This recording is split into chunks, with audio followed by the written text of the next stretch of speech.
할렐루야, 좋은 아침입니다. 오늘도 말씀으로 하루를 시작합니다. 슬기로운 아침 시간 고린도전서 11장 말씀입니다. 고린도 교회는 분열의 문제, 음행의 문제, 송사의 문제, 결혼의 문제, 우상에게 바친 재물의 문제 등 여러 문제들이 산적해 있었습니다. 그런데 오늘 바울은요, 여기에 한 가지 문제를 더 지적합니다. 바로 성만찬의 문제였어요.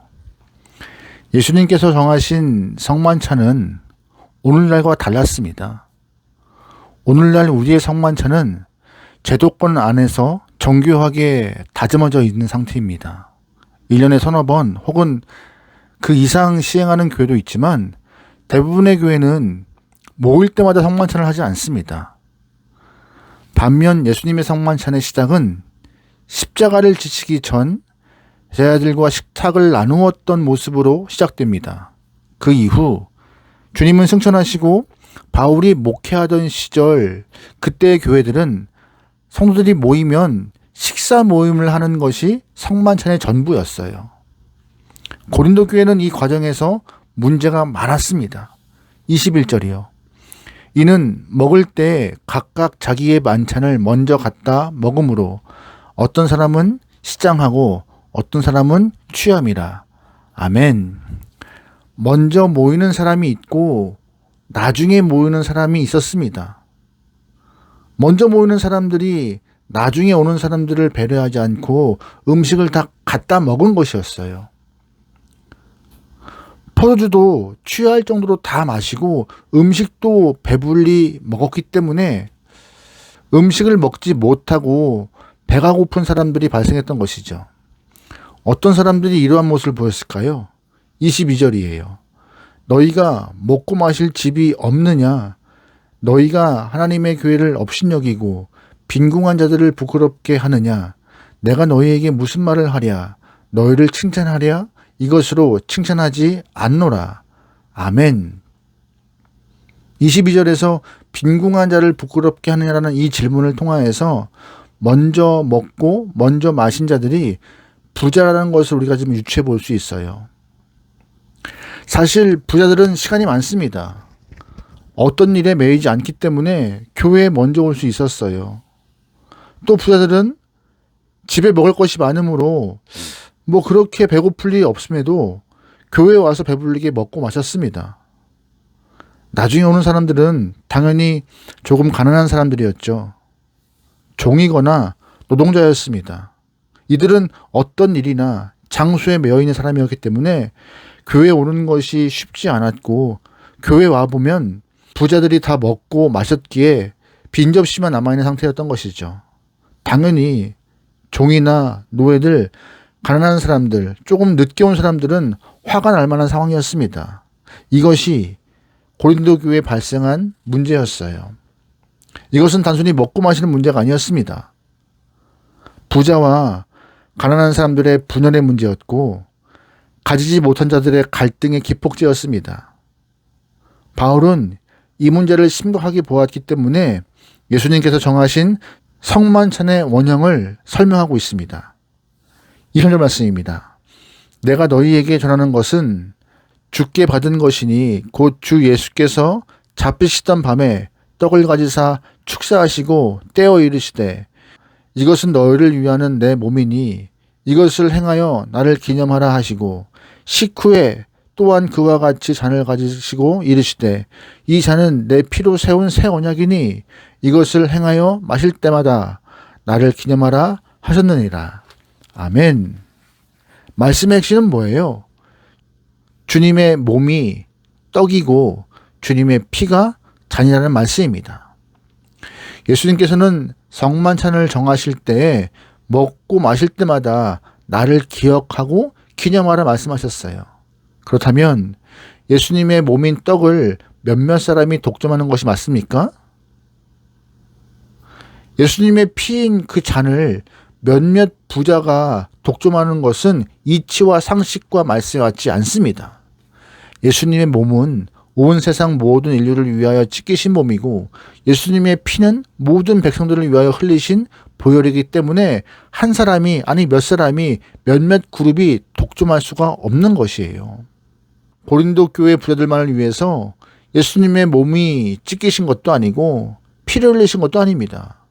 예수님은 온 세상 모든 인류를 위하여서 고린도 교회 모든 성도들을 위하여 죽으셨음에도 고린도 교회 부자 몇몇이 성만찬을 독점하는 잘못을 저지르고 있었던 상태였습니다. 이것은 심각한 문제였습니다. 27절이요. 그러므로 누구든지 주의 떡이나 잔을 합당하지 않게 먹고 마시는 자는 주의 몸과 피에 대하여 죄를 짓는 것이니라. 아멘. 바울이 여기서 말하는 합당하지 않게라는 말이 있습니다. 이 말의 의미는 뭐예요? 이웃을 배려하지 않는다라는 뜻입니다. 합당하지 않게 성만찬을 대하는 것은 연약한 자를 먼저 생각하지 않는다는 뜻이죠. 연약한 자, 가난한 자, 소수의 사람들, 나보다 약해서 늦게까지 일해야 하는 사람들을 배려하지 않고 자기 배만 생각하여 먹고 마시는 것은 예수님의 성만찬에 대한 죄를 짓고 있는 것이라고 바울이 지적하는 것이었습니다. 여러분, 먹고 마시는 것이 유치할 정도로 사소한 문제일 수 있습니다. 하지만 이 문제는 인류 역사상 가장 큰 문제 가운데 하나였습니다. 아담과 하와가 선악과를 먹는 문제도 결국 어떤 문제예요? 먹는 문제였습니다. 이스라엘 백성들이 출애굽 여정에서 하나님을 가장 원망한 것도 먹는 것과 마시는 것 때문이었잖아요. 하나님은 그 때문에 만나와 메추라기를 주시고 반석에서 물을 내어주셨습니다. 인간은 유치하다 싶을 정도로 먹는 것과 마시는 것에 집착하는 존재이고 이것 때문에 마음이 상하면 믿음도 흔들릴 수밖에 없습니다. 또한 이 유치하고 작은 문제마저 배려하지 못한다면 교회가 크고 심각한 문제를 어떻게 양보하며 배려하며 해결할 수 있겠습니까? 오늘 우리는 함께 신앙생활하는 공동체 성도들을 배려해야 합니다. 믿음을 먼저 가지고 중직이 된 자들은 이제 막 믿음의 첫걸음을 뗀 새가족을 향하여서 배려해야 합니다. 나이가 드신 어른들은 교회 학교 학생들을 진심으로 섬기고 배려해야 해요. 왜냐하면 이것이 연약한 자들을 돌보는 교회 공동체의 모습이기 때문입니다.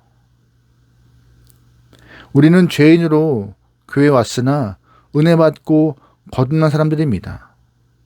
그렇다면 분명히 행실이 이전과 같지 않아야 합니다. 생각도 바뀌어야 합니다. 예수님께서 흘린 피와 찢기신 몸을 대하는 성만찬을 자기 욕심만 채우면서 행동하는 모습은 성도의 자격이 없는 것입니다. 우리는 어떤 사람입니까? 성도를 향한 태도, 이웃을 향한 태도, 나누고 베풀어가는 태도, 이것이 우리 믿음의 순수를 결정하는 것입니다. 그래서 바울은 이렇게 결론을 내리고 있습니다. 30절 말씀입니다. 그런즉 내 형제들아 먹으러 모일 때 서로 기다리라. 만일 누구든지 시장하거든 집에서 먹을지니 이는 너희의 모임이 판단받는 모임이 되지 않게 하려 함이라. 그 밖의 일들은 내가 언제든지 갈 때에 바로잡으리라. 아멘. 먹으러 모일 때 서로 기다려야 한다라고 바울은 해결책을 제시하죠. 단순한 해결책이지만 이것이 연약한 자들을 위한 배려이며 따뜻한 마음인 것입니다. 우리도 믿음 생활할 때 자기중심적으로 사는 것은 어린아이와 같은 신앙일 것입니다. 나보다 타인을, 나보다 나중된 자를, 나보다 어리고 약한 사람들을 배려하는 성숙한 크리스찬의 모습으로 살아갈 수 있기를 주님으로 축원합니다. 아멘. 기도하시겠습니다. 사랑의 하나님, 자기중심적으로 살아왔던 우리가 예수님의 긍휼 때문에 다시금 새 생명 얻어 주 앞에 바로 서 있습니다. 그리스도의 십자가를 가슴에 품고 이웃을 배려하며 섬길 수 있도록 인도하여 주시옵소서. 우리의 의지를 넘어서 가슴에 뜨거운 은혜가 있겨 나오니 주님 은혜 허락하시고 언제나 주를 기쁘게 할 수 있는 귀한 영혼들의 삶 되게 역사하여 주시옵소서. 모든 걸 맡기오며 예수님의 이름으로 기도합니다. 아멘.